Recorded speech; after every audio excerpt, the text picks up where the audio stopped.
I can't work with people who aren't optimistic. Like that's just like a deal breaker for me, that people can't see the other side, whatever it is, as better, or they see the world as half empty instead of half full.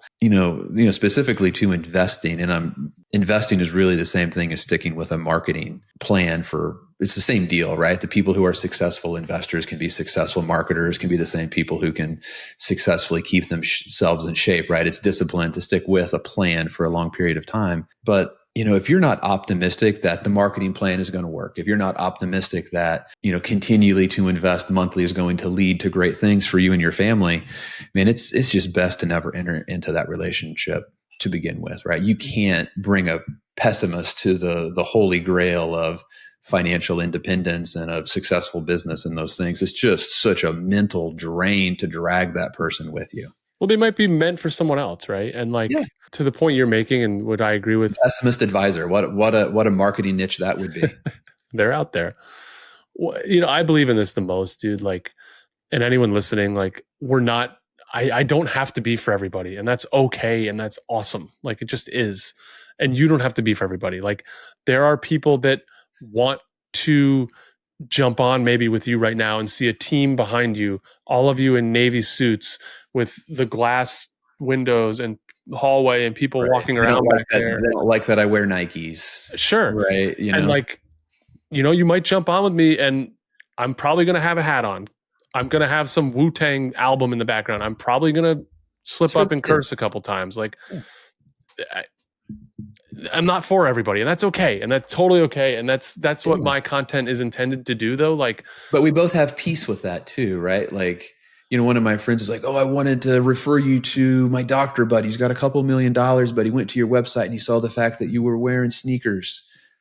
Okay, that's great. I don't need the business that bad. And if that's a deal breaker for him, man, it's so great to know that now before I spend an hour of our time together. It's not good for him. It's not good for me. So thank goodness I had a website that clearly displayed my Nikes. Wouldn't it be weird, dude, if you found out that I had a call after this podcast and I changed all the background and I shaved and I was dressed totally, it'd be what the Put on hell? A suit and jacket. Yeah, what is happening?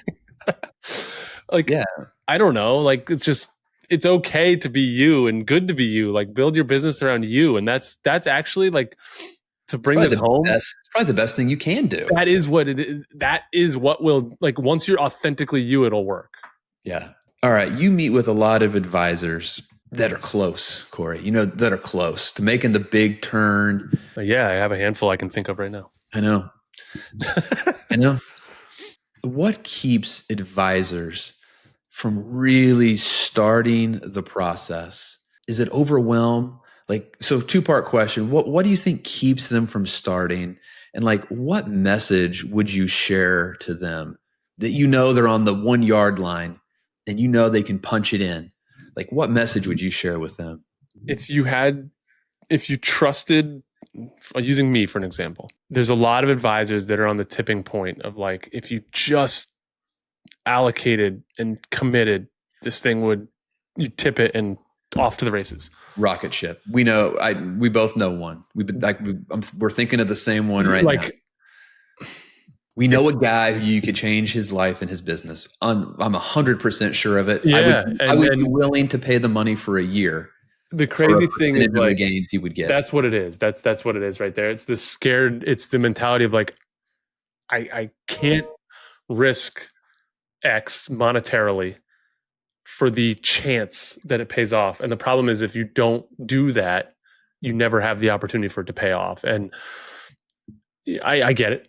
I'm not going to sit here and tell people how to spend their money, but it's definitely this, boy, if you could get to a place where you could commit to something for 4 to 6 months and know that after that it's coming, it's there.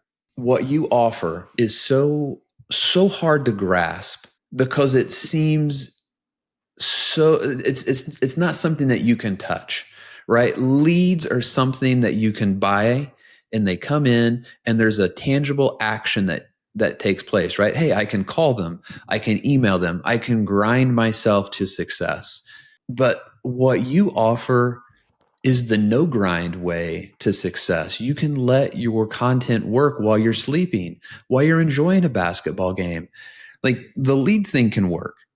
It's not for me. I have no doubt that it can work, but it's hard work. It's really, really hard. And I think so many advisors that maybe they know that they're on the tipping point of really having great success. And it's like, all right, I'm going to do one or the other.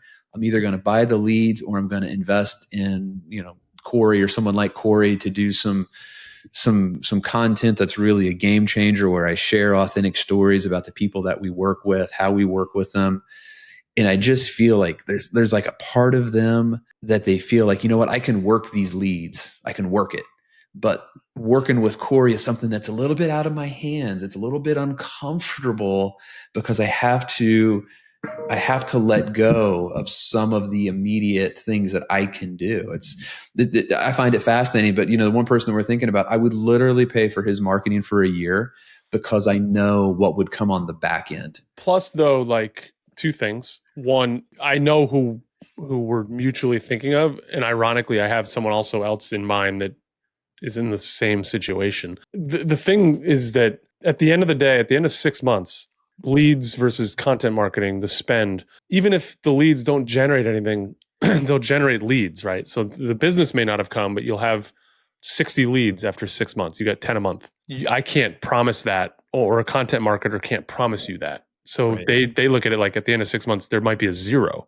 Right. Well, there still might be a zero on the other side. It's just you now have 60 email addresses. The one thing that I would encourage advisors to consider when they're trying to decide on leads and buying those things, you have no control or idea of what that human being on the other end of that even looks or wants or cares about or has. Like, the beauty of content marketing is I can work with someone like you and we can talk people out of calling you.